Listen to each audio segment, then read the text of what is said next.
नमस्कार, आप देख रहे हैं युग इंसाफ न्यूज चैनल और मैं हूँ आपके साथ जया शेट्टी। आइए बढ़ते हैं खबरों की ओर। इंदौर लोकसभा चुनाव में कांग्रेस प्रत्याशी के नामांकन वापस लेकर भाजपा की सदस्यता ग्रहण करने के बाद प्रदेश कांग्रेस अध्यक्ष जीतू पटवारी ने इंदौर के प्रेस क्लब में पत्रकारों से चर्चा करते हुए कहा कि कांग्रेस इंदौर लोकसभा में किसी भी निर्दलीय उम्मीदवार का समर्थन नहीं करेगी। हमारे पास विकल्प के रूप में नोटा है। हम इंदौर के मतदाताओं से अपील करेंगे कि भाजपा को सबक सिखाने और लोकतांत्रिक व्यवस्था को कायम रखने के लिए भाजपा का बहिष्कार कर नोटा का बटन अवश्य दबाएं। गौरतलब है कि इंदौर लोकसभा सीट पर 2 दिन से चल रहे नाटकीय घटनाक्रम के बाद प्रदेश अध्यक्ष जीतू पटवारी का बड़ा बयान सामने आया है। मंगलवार शाम प्रेस कॉन्फ्रेंस में पटवारी ने ऐलान किया है कि उनकी पार्टी इंदौर में किसी भी प्रत्याशी को समर्थन नहीं देगी। दलबदल के विरोध में नोटा ही हमारा विकल्प होगा। पार्टी हाईकमान ने भी यही निर्देश जारी किए हैं। पटवारी ने कहा कि ये इंदौर की जनता को तय करना है।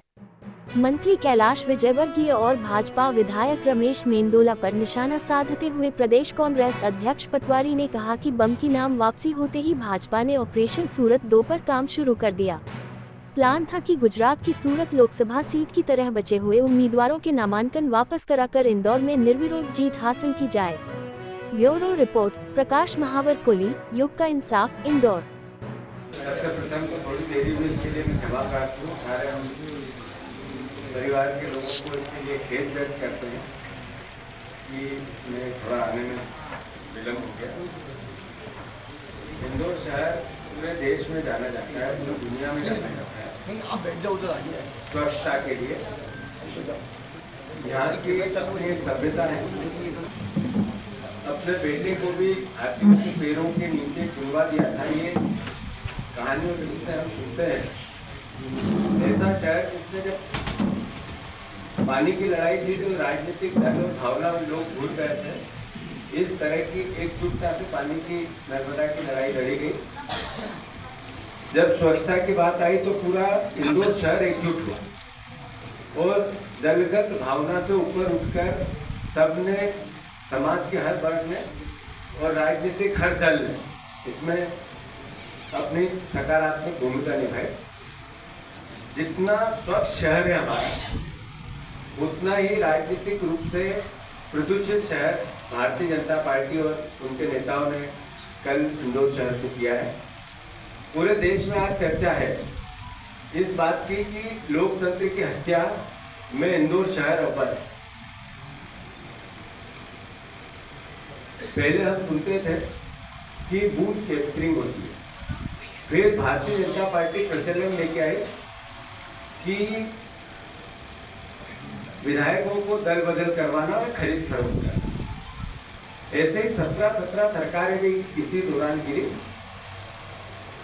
सर्वविदित हो गया, आम चलन हो गया कि लोगों ने दल बदलने लगे और उत्सव जैसा, राजनीतिक उत्सव जैसा भारतीय जनता पार्टी इसको मनाने लगी।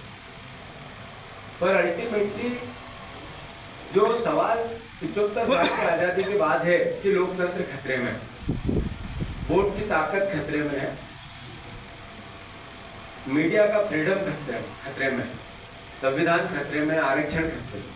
ये बहस तो चल रही है। क्यों सफाई देना पड़ रही है मोहन भागवत जी को, क्यों सफाई देनी पड़ रही है अमित शाह जी को कि हम इसके लोकतंत्र के साथ छेड़छाड़ नहीं कर रहे। और एक ऐसा व्यक्ति जिसकी जिंदगी की, राजनीतिक जिंदगी के 64-68 के परिदृश्य में है और सब पद मिले उनको, देश और प्रदेश में उनको बहुत नाम मिला, वो अब गर्व महसूस करते हैं इस तरीके के कृत्य कर करके जो छुट भैया नेता करते हैं।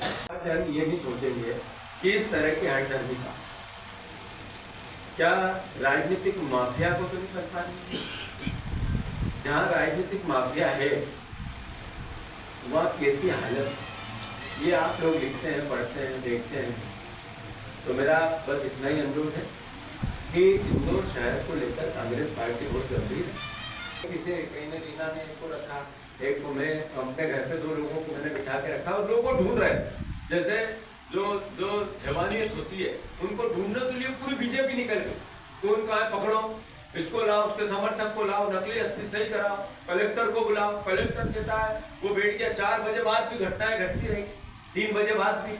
मतलब ये हो क्या रहा है? सरपंच के साथ नहीं होता है, पार्षद के साथ नहीं होता है, ऐसा सांसद के साथ कर दिया हमारे शहर। हमारी सबसे ताकतवर जिसको जनता ने वोट दिया उस पार्टी ने, और सबसे बड़ा नेता देश का हम कहते हैं कि इंदौर शहर का जिसका नाम हुआ अभी रिसेंट में कैलाश विजयवर्गीय, ये हो क्या रहा है? और आप और हम बोलेंगे नहीं तो फिर कौन बोलेगा? हमको उम्मीदवार बना रहे, इसलिए मेरा विनम्र आग्रह है कि मीडिया तो इस शहर में बहुत मजबूत है, मीडिया इस शहर का किसी से दबने वाला नहीं है, इसलिए मीडिया पर कृपया करके कोई आरोप न लगाएं। और दूसरी बात यह कि आप अपने उम्मीदवार को संभाल के नहीं रख पाए, उसका दोष इस शहर की जनता को कृपया न दे। इस शहर की जनता समझदार है, उसको क्या निर्णय लेना है उसका फैसला इस शहर की जनता कर ले। आप ये बोलने को तैयार नहीं हो, आपने कहा हम निर्दलीय को समर्थन नहीं देंगे। चुनाव को लेकर आपका अगला स्टेप क्या होगा? आप नोटा के लिए आह्वान करेंगे, आप बहिष्कार की बात करेंगे। जब आप यही बोलने के लिए तैयार नहीं तो फिर बाकी लोगों से आप क्या अपेक्षा रखोगे? जी, इसमें सवाल दो मीडिया से अपेक्षा रख सकते हैं। हम विपक्ष के राजनीतिक दल और 100% आपके माध्यम से हम अपनी आवाज जनता तक पहुंचाना चाहते हैं। उसकी एकमात्र सबसे बड़े लक्ष्यों में से एक मीडिया है, तो मैं इसको मानता हूं कि ये तो सही है। जहां तक मैंने पहले उत्तर दे दिया तिवारी जी कि 100 गलतियां हो सकती है कि हम हमारे प्रत्याशी को नहीं संभाल पाए, पर प्रत्याशी के साथ ऐसा हुआ कैसे, इसको भी आप अगर उस मर्म को नहीं समझोगे तो यार नहीं समझेगा ये शहर। तो भी तो दर्द का विषय है। आज एक बिका है, कल दूसरा बिकेगा, कल तीसरा होगा।